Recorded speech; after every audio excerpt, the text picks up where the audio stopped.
The moment I gave money to him, Pandeyji said, "These are fraud peoples, and we should be careful while giving them. They exploit our emotions and make us fool." I replied to him, "You are absolutely right. I used to do same before, but one incident changed my entire perception." One regular day, I was going to my office. A person with his son having high fever, lying on footpath, asking help from others to take his son to the hospital. He was asking taxi fare in the name of God. Sometimes he grabs hands of a person walking beside, begging to save his son's life by giving taxi fare. Sometimes he tries to stop moving car and runs behind and asks him to take his son to hospital. Some stop, some don't. Those who stops, they just stares and scold him. They all teach them to do some work and leaves him. As I was parking my car, he looks at me. He came in front of my car. As I stopped, he started banging my window.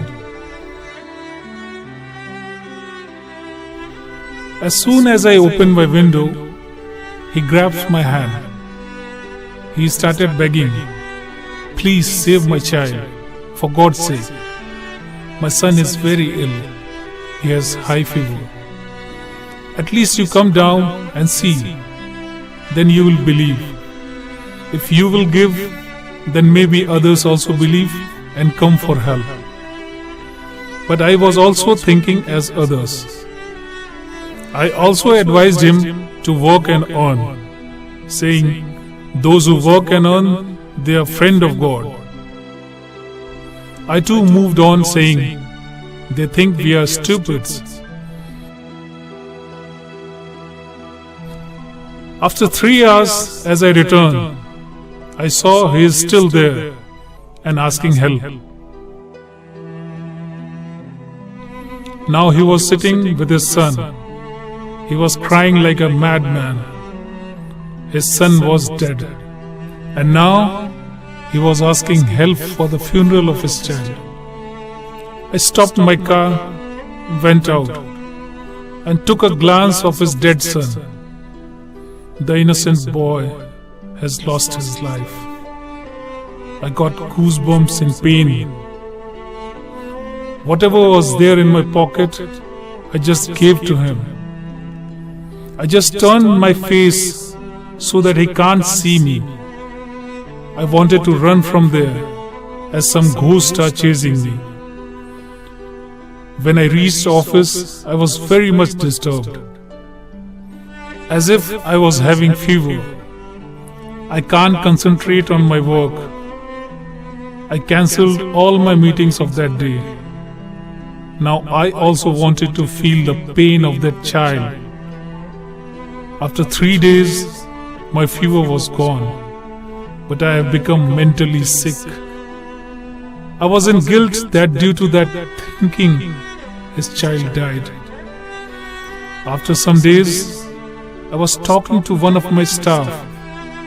From reception, I was informed that somebody wants to meet me. When I turned back, I was shocked to see the same person whose son died.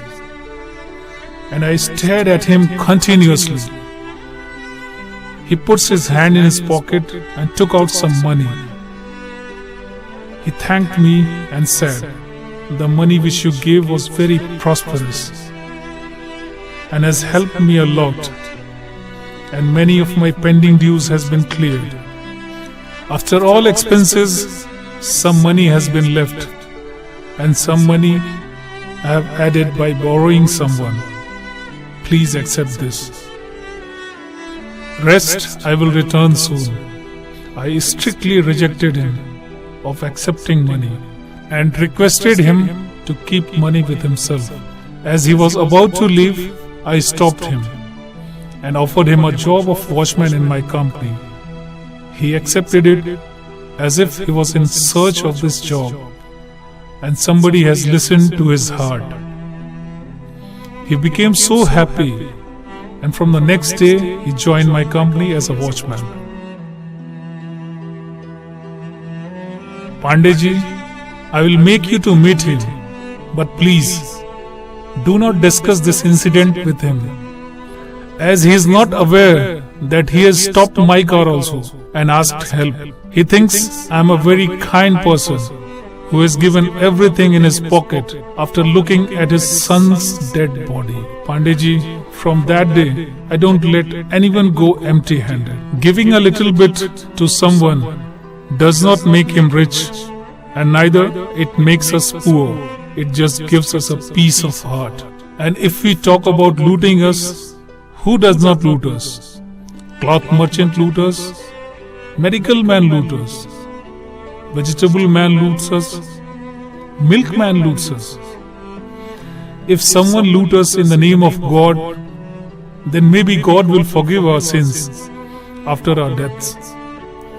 That this person was knowingly being looted on his name.